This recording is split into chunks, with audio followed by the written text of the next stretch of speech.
Tonight on UCentral News, federal employees are asking for clarity after Elon Musk said they'll be fired for not responding to an email. Amy Kiley has more. Today I'm at the library on the 4th floor, where later today the Hispanic Student Association will be making posters. More on that later. The sun is shining here in Oklahoma, but will this beautiful weather continue? Gwyneth Duncan will have your full look at weather. And the 2025 Oscars performance lineup has been announced. Who can you expect to see? Valerie Scott will have your social media update. All that and more happening right now on UCentral News. Live from Central Oklahoma, this is UCentral News. Good evening, I'm Shanice Hopkins. And I'm Abby Avers. Welcome to this edition of UCentral News. The chaos around an email to federal employees continues today. Once again, Elon Musk is threatening to fire workers over it, but many employees say they don't know what they're supposed to do with the email. Amy Kiley has the latest on the mixed messages they're receiving. There's a lot of confusion. Calls for clarity are growing around an email asking federal employees what they did last week. It's now past the response deadline listed on the email, but Elon Musk is doubling down. He says employees will get another chance to submit answers. He says on X, quote, failure to respond a second time will result in termination. That post yesterday comes just hours after seemingly contradictory guidance from the Office of Personnel Management. That's the agency that sent the email. It says responding was voluntary but strongly encouraged. In fact, a number of federal agencies say they don't want their employees to answer. When is it that somebody doesn't answer the email and they are reprimanded or let go or terminated? A handful of Republicans are joining those who say the mixed messages are confusing.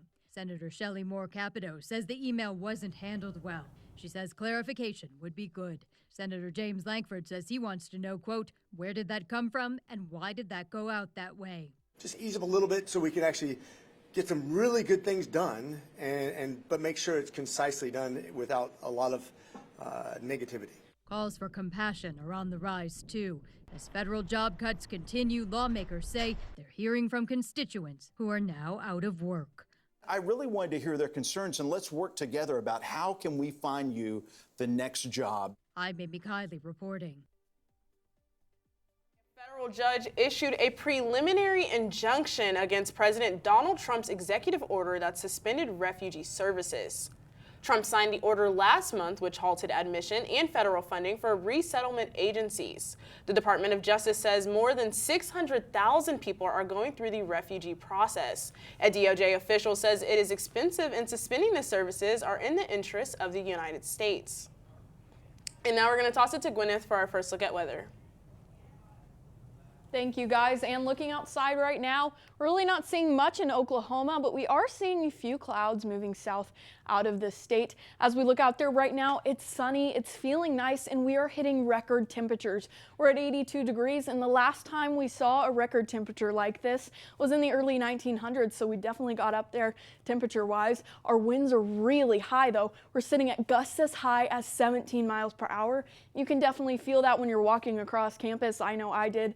Not too fun of a day to have to walk across campus for classes. Our humidity is not too bad, but our UV index is at 4, and that'll continue to rise as we get closer to summer. Looking ahead, cold front tomorrow is going to bring high winds. I know you hear cold front and you think maybe more snow, but we're really not going to drop that low, about 10 degrees below what we saw today. So it's not going to be too bad, but those winds are what's really going to kick us in the butt because it's going to be really windy tomorrow. Our temperatures are going to remain high into next week, but then we're going to start to see some severe thunderstorm chances, even possibilities for tornadoes. As we look at that temperature outlook, we're going to be above normal for the next month temperature-wise, so we could hit some more records as we go throughout February into March. And that's all I have for you guys right now. I'll give you that full update on those severe thunderstorm chances later in the show. Back to you guys at the desk. Thank you, Gwyneth. On the 4th floor of the Chambers Library, students will be making posters for the Broncos Unidos protest tomorrow. UCentral reporter Kenna Attaway has the latest. Thank you, guys. My name is Kenna Attaway, and today I'm on the 4th floor of the Chambers Library, where later the Hispanic American Student Association, in partnership with cultural sorority Sigma Lambda Alpha and fraternity Omega Delta Phi, will be making posters at 5 p.m. for Broncos Unidos, a peaceful march that will happen on campus tomorrow. The march will take place from 11 a.m. to 1 p.m. Students can meet at the Liberal Arts Lecture Hall. There will be guest speakers to educate students on the issues that the Hispanic community faces. Fernando Baquera, who is a UCO alum and activist, helped organize this march and will be one of the guest speakers tomorrow. UCO's Hassa posted on Instagram that, quote, "Every voice matters. Every step counts. Be there. Stand with us." Thank you, guys. Back to you at the desk. The U.S. Supreme Court has thrown out the murder conviction and death sentence of Richard Glossip, an Oklahoma man who has long maintained his innocence. Glossip was convicted in the killing of a motel owner, but faced mounting legal battles as new evidence surfaced. His lawyers and Oklahoma's Republican Attorney General joined forces to push for a new trial. The Supreme Court ruled that Glossip's constitutional right to a fair trial was violated when prosecutors allowed false testimony from a key witness. Oklahoma is taking decisive action against anti-Semitism with 2 new bills that have successfully passed Senate committees. Senate Bill 991 provides universities with a clear framework to identify and combat hate-driven incidents. Meanwhile, Senate Bill 942 mandates annual training for university personnel to swiftly recognize and address anti-Semitic behavior. Senator Thompson stated, "Every student deserves an environment free from discrimination and fear." Now, earlier we talked about highs of 80s and record temperatures, but are they here to stay? Find out more after the break. The University of Central Oklahoma grows and thrives. We move to meet our students where they are and get them where they want to go. Over time, thousands of students have made the move to UCO. They come to pursue their passions and find their calling, to improve their lives, families, and communities. UCO moves and motivates students in and out of the classroom. Here, potential takes flight. Our students' curiosity ignites a spark that fuels transformation. Oklahoma's Metropolitan University, the university that hasn't stopped moving since 1890. In fact, we are gaining momentum. This is where movement is. This is the University of Central Oklahoma.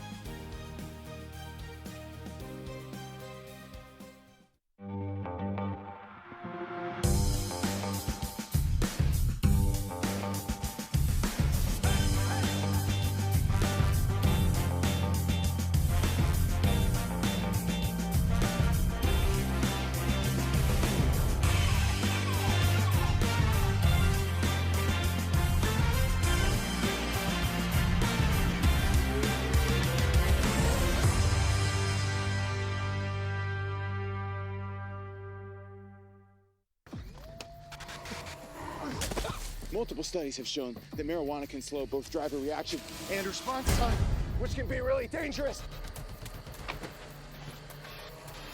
He's here. He's here. Wait. What? I can't drive. Why? My.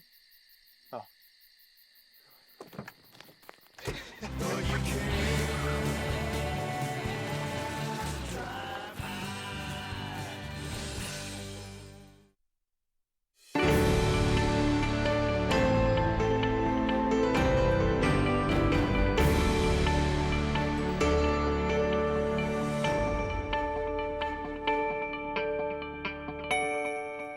Welcome back, Broncos. And looking at the reflectivity right now, we're not seeing much out there, but we are expected to see a cold front that's going to sweep across our state midday tomorrow, and you're definitely going to be able to tell to that. But looking outside right now, it's looking sunny, really no clouds because it's all moved out far down there. You can see it kind of. But we hit record temperatures today. We're sitting at 82 degrees, partly cloudy for some parts of the state. Gusts are really high. We're sitting at 17 miles per hour, and that UV is not too bad. Looking across the state, 80 degrees in OKC, 76 in Guyman, and it's just not looking as bad as we saw earlier. We definitely hit a different record than the low record that we hit last time. Looking at tonight though, we're going to drop down to 47 degrees, a lot better than below freezing. It's going to feel like a pretty nice night tonight because those winds are going to drop down a bit. We're going to be sitting at 7 miles per hour if you plan on going outside tonight. Once again, not below freezing, so it won't be too bad out there. As we look across the state tonight, 46 in OKC, 35 in Guyman, 46 in Tulsa. It's going to be a pretty nice night out there because we're used to the super cold temperatures. Going into tomorrow, we're going to see humidity start to rise and we're going to see fog in the morning. So on your morning commute, you're going to want to look out for that because there definitely will be foggy out there. Starting off the day at 47 degrees, not too bad. Once again, compared to what we felt in the past week, it's really got a lot better. As we go to noon though, we're going to start to see a cold front move southeast across our state. With that, those winds are going to really kick up. We're going to be sitting at 24 miles per hour coming from the north.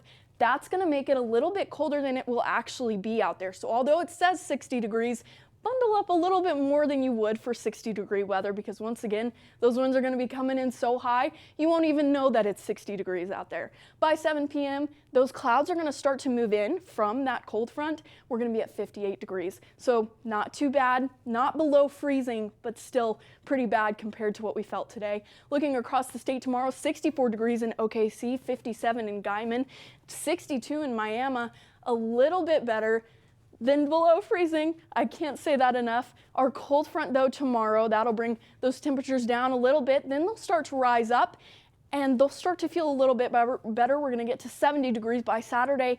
And then by Sunday through Tuesday, we have chances of rain and thunderstorms. Some of those could be severe. As you look at our precipitation potential, you can see that's what we're looking at for the next 6 to 10 days. So that includes Sunday, Tuesday, and some more potential past those 7 days as well. As we look at our 7-day forecast, we're looking at Wednesday, 63 degrees. It's not going to be too bad. Thursday, it starts to go up, 64. Friday, 71. Then by Sunday, Monday, and Tuesday, we're really looking at those severe thunderstorm chances. Sunday's going to be pretty high. Sunday and Tuesday are really our hot spots for where we could see tornadoes. On Sunday, we're looking at a possibility for scattered storms and possibly a squall line that will move across our state. Usually when we get squall lines like that, we see tornadoes. So Shanice, Abby, I know this is a bit early for tornado season. Are you prepared for that severe weather at all? You know, Gwyneth, with the constant changes in weather, I kind of have no choice but to be ready. It's been a very crazy week, past couple of weeks with the weather. What about you? Yeah, it's just like up and down. I mean, we're pretty used to it as Oklahomans because it's just like we hit a record low last week and now we hit a record high. It's just all over the place. Abby? I, for one, am pretty excited about this stormy weather. I love to sleep while it's raining. I find it very soothing. Thank you, Gwyneth. Coming up, find out the 2025 Oscar performance lineup. And which beloved NBC anchor has stepped down? Valerie Scott will have more after the break. Rugged, rough, built for the road ahead. Sometimes I feel like a shell of a man. Commercials are fake. What you're feeling isn't. Call or text 988, Oklahoma's mental health lifeline.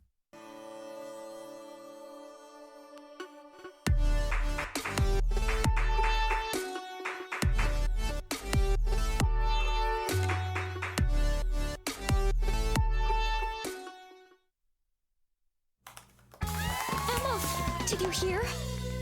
Todd's in the hospital. Who's Todd? He got a collapsed lung from vaping. He thought it was cool. Not cool.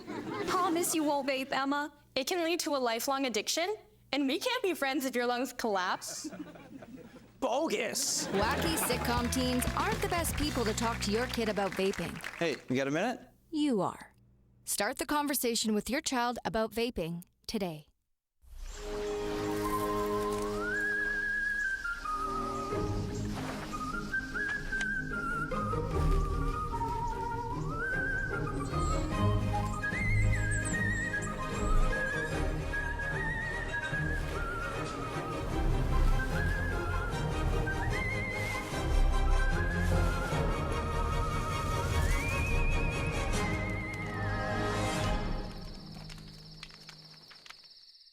The University of Central Oklahoma grows and thrives. We move forward, daily living the Bronco way.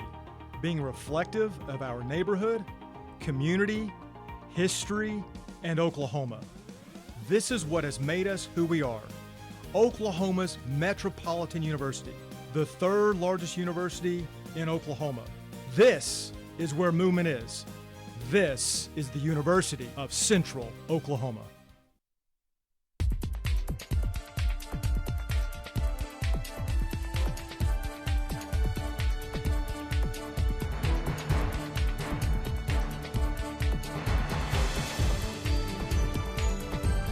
What's up, Broncos? I'm Valerie Scott, and I've got your social media news for tonight.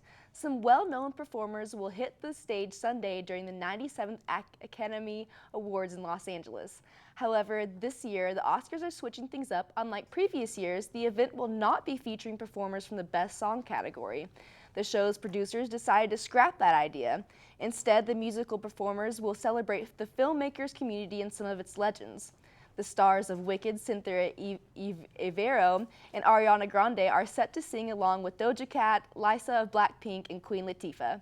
Kim Kardashian is being sued over a post she made a year ago. She shared a post about a convicted murderer just 2 days before his execution in Texas, asking her followers to sign a petition to save him. But here's the problem. She used the photo of a different man with the same name who lives in New York. Kardashian's lawyer admitted to the mistake and said she took down the photo once she realized. The New York man filed a lawsuit on Thursday claiming libel, slander, and emotional distress.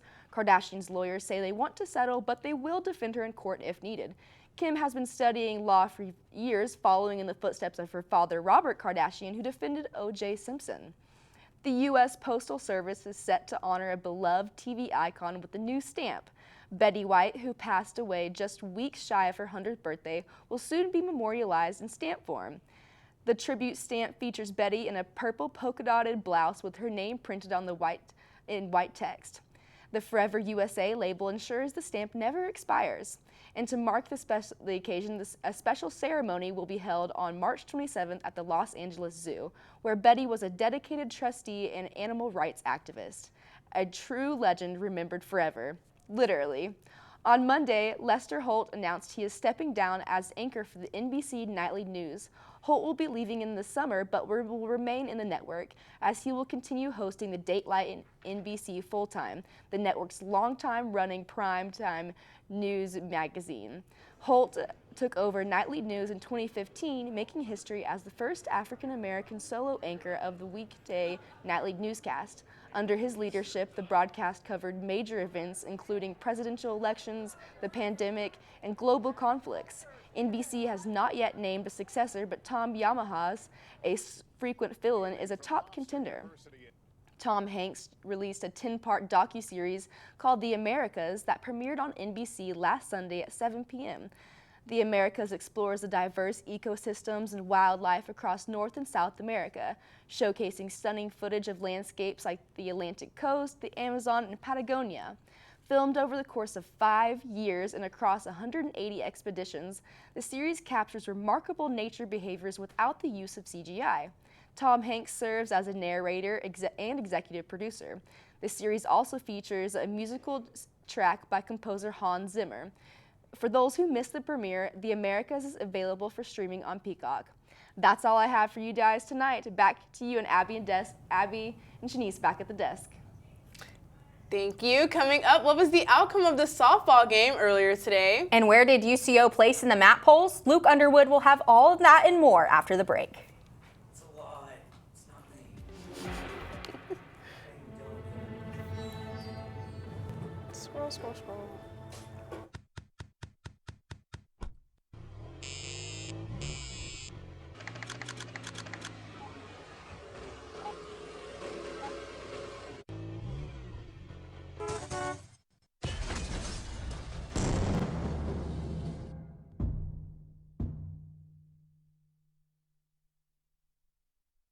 It's time to explore, to come out and play. Our city is waiting, so what do you say? Whether daytime or nighttime, the right time is now. Finding those moments to make you go wow. Amazing new places to fit every mood. Shopping and dining. Did we mention the food? There are green parks and ballparks and water parks too. Museums, attractions, and also a zoo. The modern frontier is the friendliest place. Now is the time for your dreams to be chased.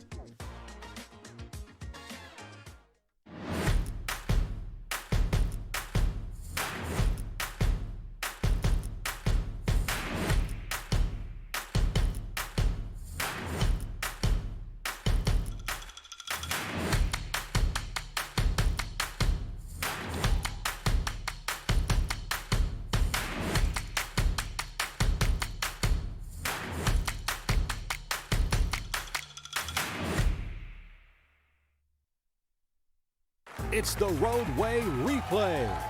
Time for the lightning round, Brian. Let's rewind your drive to work. How far did your car travel while you checked your phone? 20 feet, 100 feet, the length of a football field? 100 feet. Oh, sorry, Brian. In just 3 seconds on the highway, your car traveled the length of a football field. Distracted driving? It's no game.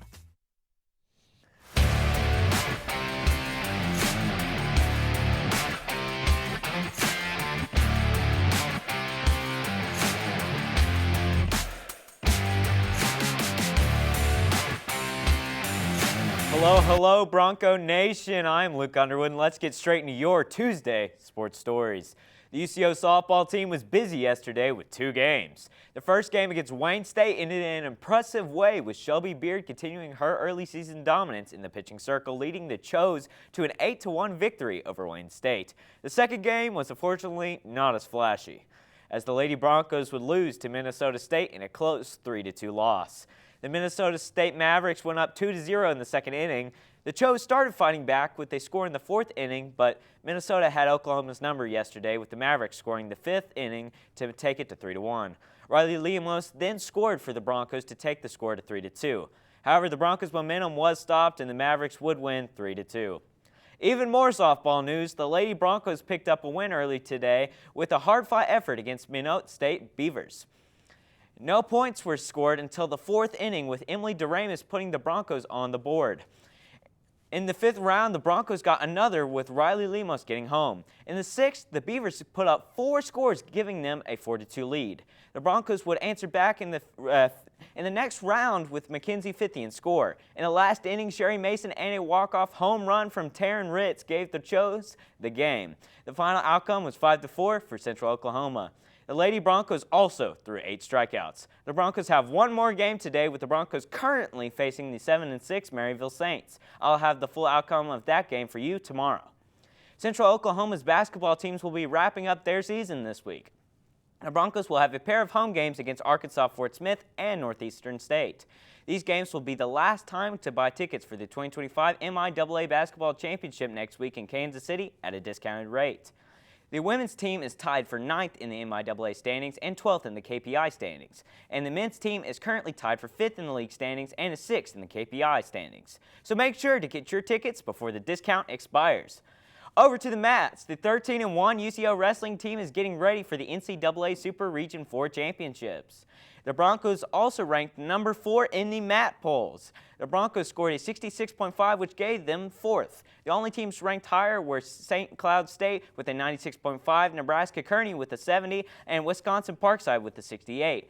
And for individuals, 9 Broncos placed in the top 15, with Gabe Johnson being ranked 2nd at 157 pounds and Stud Morris ranked number 1 at 125 pounds. The championships will be March 14th and 15th. Finally, the OKC Thunder lost in heartbreaking fashion last night to the Minnesota Timberwolves. The Thunder and Timberwolves were going back and forth all night, with solid performances from Shai Gilgeous-Alexander and Jalen Williams, as well as the Timberwolves' Jaden McDaniels and Anthony Edwards, the latter of which blocked the attempted game winner from Shai to give the game to the Wolves. The Thunder, with this loss, now fall to 46-11 on the season. The Thunder will have to shake this disappointment off as they head to Brooklyn for tomorrow's game against the Nets in Brooklyn. That game will tip off at 6:30 p.m. I expect the Thunder to bounce back with a victory tomorrow night, but this is all I have for you guys now. Back to Abby and Shanice at the desk. Thank you. Up next, Starbucks has announced that they will be removing some menu items, but it will come at a cost. And Gwyneth Duncan will have your last look at weather. Stay with us. I'm an ex-drug dealer, and I'll be your sub today.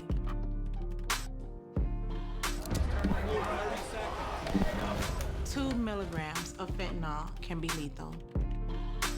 A lethal dose is in here. Who gets it, I won't know. It's cheap, it's potent, and it's profitable. The sad reality is fentanyl is being mixed into everything now. More kids should know. Expanding horizons, making room for the new. The modern frontier is ready for you. There's more to discover, more fun to be found. Our city is rising, just look around. Attractions, adventures, excitement and thrills. Rooms of beauty and history where knowledge is filled.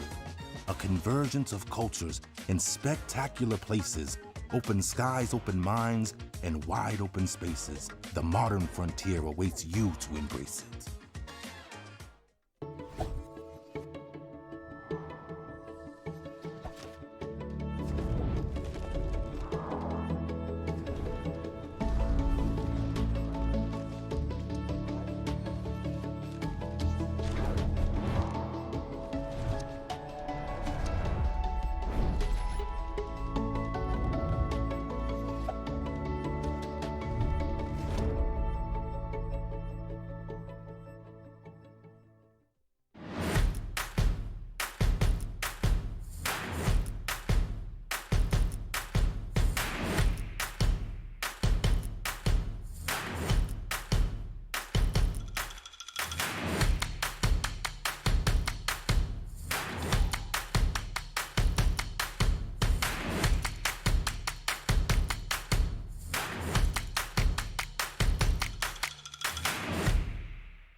Starbucks announced job cuts yesterday. CEO Brian Nichols said Starbucks will be laying off over 1,100 corporate workers as it tries to turn around its business. The company will also be eliminating several hundred open and unfilled positions. In addition, the coffee chain is going to eliminate about 30% of its food and beverage offerings over the next few months in order to streamline things.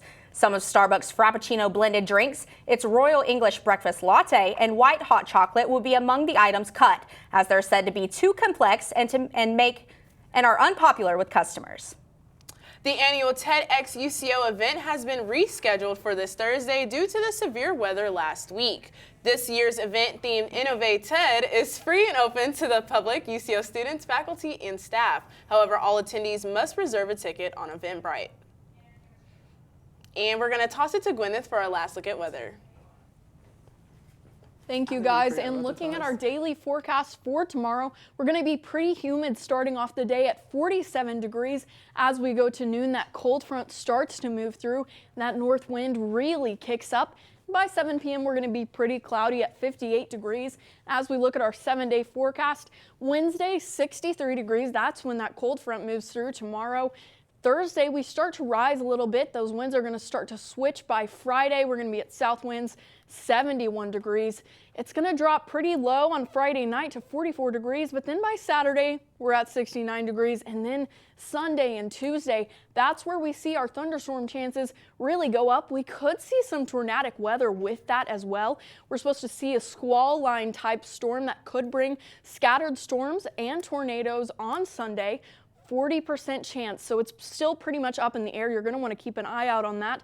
By nighttime, we're going to be at 46, and that's when that potential for rain goes up quite a little bit. And then Tuesday, 40% chance of thunderstorms once again, and 62 degrees. So it's going to not be too nice Sunday and Tuesday. It's pretty early in the season as well to start seeing severe and tornadic weather. So it's pretty wild that we're already starting to see stuff like that. Since we've started to see severe weather so early, you're going to want to prepare for this season to be pretty severe. We're talking more tornadoes than usual. That's just a guesstimate from me, but guys, we just could see that really severe weather. Right. And compared to last week, though, today and yesterday, we've been experiencing some fairly nice weather. Have you been enjoying it? Yeah. I mean, I love it because, like, I go outside, I can finally go on walks without, like, freezing. What about you, Abby? I absolutely love not having to put a jacket on every time I go outside. I don't know about you guys, but I definitely enjoy that. Yeah, most definitely. 100%. Absolutely. Well, that is all the time we have for today. I'm Abby Avers. I'm Shanice Hopkins. I'm Gwyneth Duncan. Thanks for watching.